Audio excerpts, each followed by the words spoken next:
আসসালামু আলাইকুম। আশা করি সবাই ভালো আছেন। আজ বন্ধুরা দেখতে থাকো, এই যে আমার গাছে ধুন্দুল ধরছে। দুটা ধুন্দুল ধরছে, একটা ধুন্দুল নষ্ট হয়ে গেছে আর একটা ধুন্দুল আছে। ধুন্দুলটা কচি, তাই প্রথম গাছের পর সেই জন্য আমি ধুন্দুলটা গাছ থেকে পেরে নিচ্ছি, একটু মাছ ভাজির সাথে দিয়ে খাবো। আর এরপরে তো আরও অনেক ধুন্দুল আসবে, কারণ প্রথম ধুন্দুল তো কম আসে।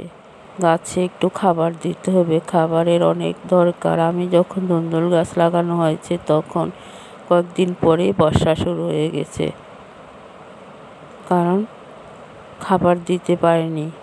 আমি ধুন্দুল গাছে একবার খাবার দিলে সেরে যায়। যখন ধুন্দুল গাছ লাগানো হয় তখন একবারই খাবার দিই, ইউরিয়া, পটাশ, মাটি সার এগুলি দিয়ে থাকি। একবার দিলে হয়, অনেক ধুন্দুল ধরে থাকে। বন্ধুরা দেখতে থাকো। এবার ততটা পরিচর্যা করা হয়নি, বর্ষা চলে আসছে, সেই জন্য ধুন্দুলের ফলনটা একটু কম। এখন কিন্তু গাছ আছে, অনেক গাছ আছে, গাছগুলো দেখতে অনেক সুন্দর। এই যে বৃষ্টির ভাবটা যখন কমে যাবে তখন খাবার দেব, খাবার দিলে অনেক ধুন্দুল ধরবে।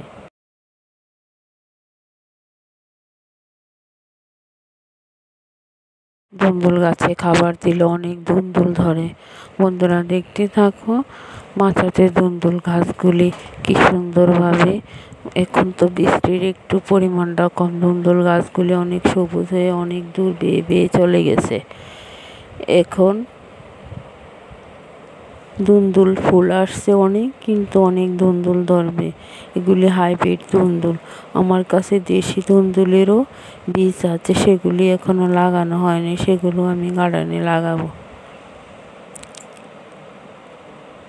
আমার একই মাচাতে সব কিছু, একই মাচাতে আমার মাটির নিচের আলু লাগানো হয়েছে, আর ওদিকটিকে ধুন্দুল গাছও আছে। কচি কচি ধুন্দুল খেতে অনেক স্বাদ। হাইব্রিড ধুন্দুলের চামড়াগুলো কিন্তু অনেক মোটা, এগুলি কিন্তু চেঁচে খাওয়া যায় না, একদম ভালো করে চামড়াগুলি ফেলে খেতে হয়। কিন্তু ধুন্দুল তরকারিটা খেতে অনেক সুস্বাদু, কিন্তু ততটা সিদ্ধ হয় না। ধুন্দুল রান্না করতে একটু পানিও দিতে হয় না, ধুন্দুলের পানি দিয়ে ধুন্দুল রান্না করা হয়। কিন্তু ধুন্দুল তরকারিটা খেতে অনেক সুস্বাদু, অনেক স্বাদ।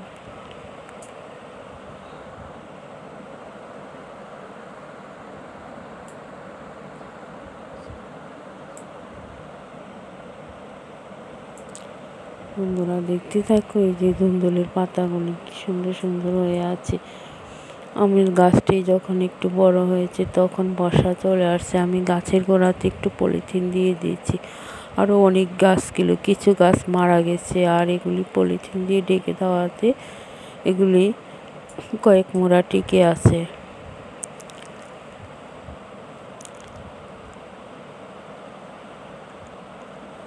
অনেকে নাকি ধুন্দুলের কুচি কুচি পাতা দিয়ে টেলে মাছ দিয়ে ভর্তা করা যায়, অনেক সুস্বাদু খাবার নাকি, আমরা কখনো খেইনি, একবার খেয়ে দেখব।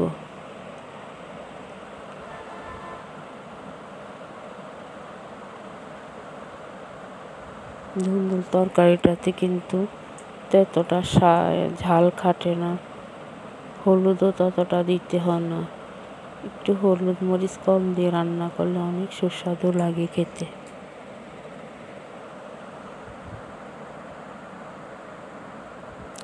এই যে আমার গার্ডেনে ভেড়াতে জবা ফুল আছে, জবা ফুলের এখন সিজন নাই। যখন বর্ষা ছিল অনেক জবা ফুল ফুটেছিল লাল লাল, এখন বর্ষা নাই তো শীত চলে আসছে, এখন গাছগুলি পাতাগুলি শুকিয়ে যাচ্ছে। বর্ষাকালে পাতাগুলো দেখতে অনেকটা সুন্দর দেখা যায়, একটা গাছে অনেকগুলি ফুল ধরে থাকে।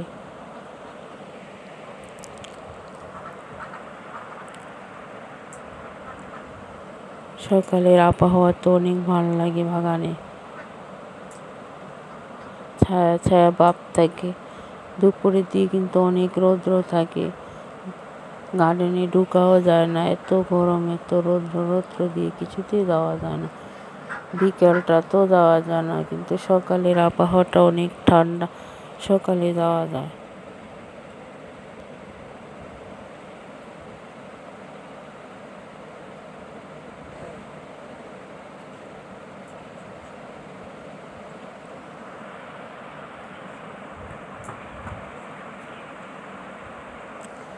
অনেক ধুন্দুল তখন ধরে মাচাতে, দেখতে অনেক ভালো লাগে। ধুন্দুলগুলি ঝুলে ঝুলে থাকে।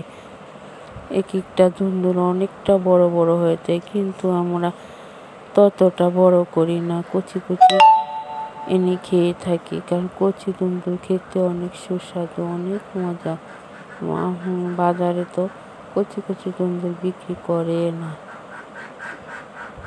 বাজারে ধুন্দুলগুলি অনেক বড় বড় হয়ে যায়, কিন্তু খেতে ততটা স্বাদ লাগে না। তো নিজের গাছের জিনিস কচি কচি নিয়ে খাওয়া যায়।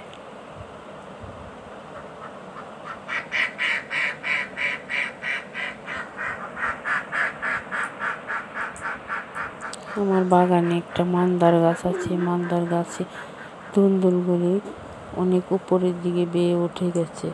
গতবার গার্ডেনে অনেক ধুন্দুল ধরেছে মান্দার গাছে। মান্দার গাছে থেকে ধুন্দুল পাড়তে অনেক কষ্ট হয়। আমার গার্ডেন